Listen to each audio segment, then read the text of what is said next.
Hello, and welcome. You're watching CNN News 18 Studio Live. We often hear horrid stories about pet owners, about animal lovers, about dog feeders being harassed by their societies and RWAs. But then we hear a new law. There is an apartment, there's a society in Delhi that, in fact, has banned people from keeping pets. Joining me is Ambika Shukla. She's an animal rights activist. Ambika, straight to you. Firstly, let me ask you, a bizarre rule like that, is that even legal? Not at all. The Animal Welfare Board of India, which is the apex nodal authority, it's a government body, has already issued a circular way back in 2014 where it clearly instructs that no society can, whether it's by bylaws or by majority or by any means available that they think are available to them, may not ban the keeping of pets because it infringes on a fundamental right as well as on the law. You know, what needs to be understood is that these societies, these so-called RWAs, these so-called building societies, are merely voluntary bodies. They are not statutory bodies. They may not pass laws that supersede the laws of the land. So this law, by its very nature, is completely illegal. Also, when a law like that is unfortunately passed, despite being illegal, Ambika, as you say, what options then do, say, pet owners or animal lovers really have then? Well, firstly, to disregard it, do not obey a law that is patently illegal. So disregard it completely, uh, challenge it, write letters back to the society, approach the registrar of societies.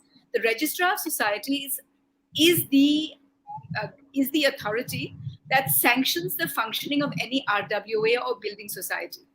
They have very clear laws with regard to the formation of these societies. Should any society be caught or reported to be in violation of the laws, that society is liable to be disbanded and those functionaries liable to be punished. So the first thing is disregard the law. Second is take it up with the registrar of societies formally. Write a formal complaint, get a lawyer to draft it, go to meet the registrar if you can get an appointment. But even if you cannot, contact them through email, through the post, through whatever form of communication is available. Contact the registrar of societies, obtain a receipt that the registrar has heard and received your complaint, and continue to follow it up. Also sometimes these processes to many people just seem very futile because just the majority of animal haters or people who would like to abide by these laws, these so-called laws that the societies come up with.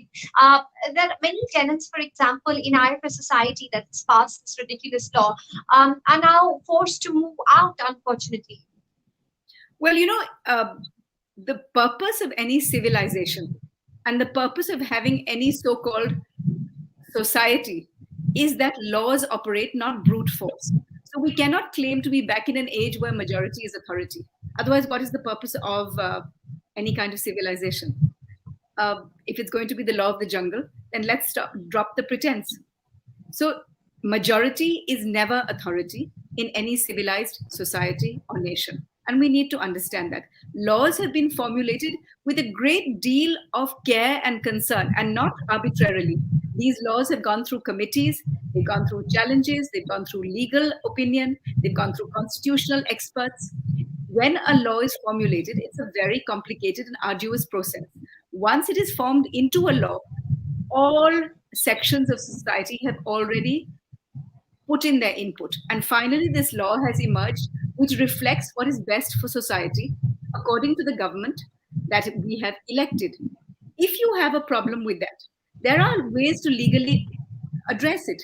You may go to court, you may take it up with the concerned agencies, but you may not violate that law while it exists. So, majority is never an excuse for breaking the law. And people need to understand that if there are 100 people, those 100 people can just as easily be booked as if there's a single person opposing the law. So do not be frightened by numbers.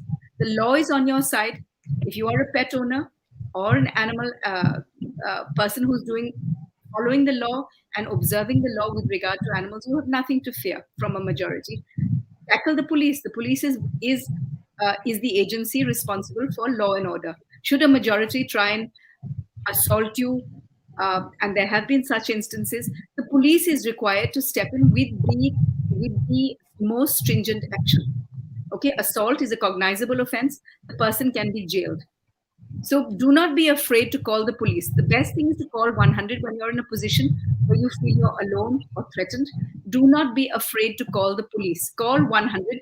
But my advice is never mention an animal during that call, because if you say it's an animal related issue, chances are the police will take it lightly. So always say yahan jhagda chal raha hai, which is the truth. Yeah, And as yeah. soon as police arrives, then you can explain your point of view and point out the animal laws, because sometimes the police may not actually have dealt with such cases in the past and may not be familiar with the law. But once they are given the law and once they are shown the law, they are required to act. If the local police doesn't act, take it higher. If the IO, that the investigating officer or the beat officer, doesn't do anything, take it to the SHO. If the SHO does not react, take it to the ACP. ACP doesn't do anything, take it to the DCP. And finally, you climb the ladder and you will find a response, because the law is there. And anybody in violation of the law, like I've said, is can be prosecuted. And people in India are generally law abiding. You once they know the law, there are not many people who wish or deliberately want to get into trouble over this. So not giving up really is the key. As you're saying, Ambika, also for the benefit of our viewers, and many of them are, in fact, animal lovers. And the problems is not usually only faced by people who have pets, but many who choose to feed stray animals. And Absolutely. I'm an animal lover myself, Ambika, and this is something that constantly happens. Your neighbors, your RWAs, they're constantly harassing you. Yes. Um, Yes. in a case like that, if somebody is asking you not to feed the animals, what option do you have? Oh, plenty. And I'm happy to hear you're an animal lover. The most beautiful people are. You will see that it shows on their I, faces. I agree with you there. So, when you do good, uh, it shows. So we can always identify an animal person just by the glow on their faces, the light in their eyes, and the smile on their lips. They're always happier than other people because they see goodness and they want to do good. People who object are generally mean spirited, small hearted, very, very prejudiced people who neither do good for others in terms of humans, neither do they do good for others in terms of in any other way. They are small, Yeah, selfish, and mean. So those kind of people should be discouraged in any society, and that kind of instinct should be discouraged, because when you have helpful, compassionate people, that compassion spreads to all. If you have a neighbor who feeds animals, you can be sure it is the same person who will help you when you're in trouble. So always support somebody feeding animals. And if an animal activist is ever stopped or obstructed, there is a wonderful judgment, a recent judgment on the 24th of June.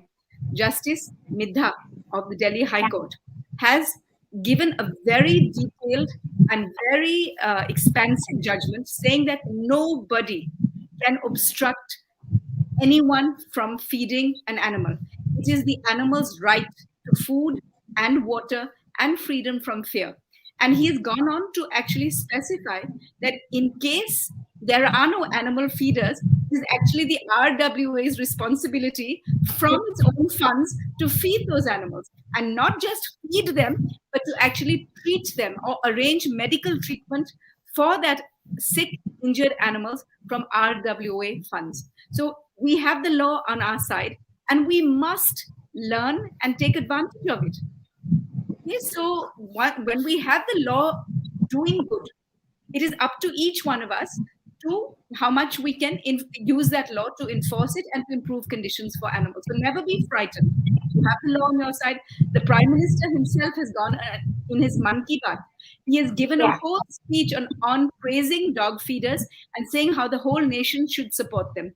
So when you have the Prime Minister espousing uh, kindness to animals and feeding of dogs as an essential, when you have the law saying it, who are other people to oppose it? You are doing it from your own money. You are doing it on your own time. You are doing it from your own heart. Why should anybody else have any problem with your doing good? Just as we support people who help orphans, just as we support people who help widows, just as we support people who help cancer victims, we must support people who help hungry, homeless animals. Thank you, Ambika, for that. And also, very quickly, if you could, for our viewers, probably tell us some of the helplines or email IDs or phone numbers to reach out to in case of harassment, or do you think calling the police is the best idea? Well, the first one is, like I said, 100. That is your first port of call. Call 100. Do not mention animals. Say, yahan jhagda chal raha hai.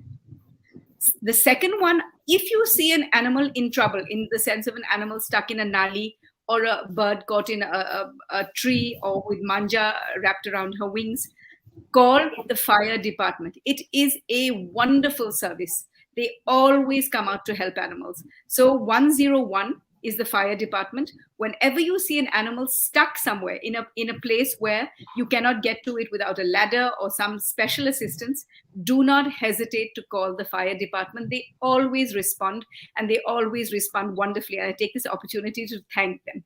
They've been truly wonderful in the past. Apart from the police and the fire department, you can call animal welfare organizations.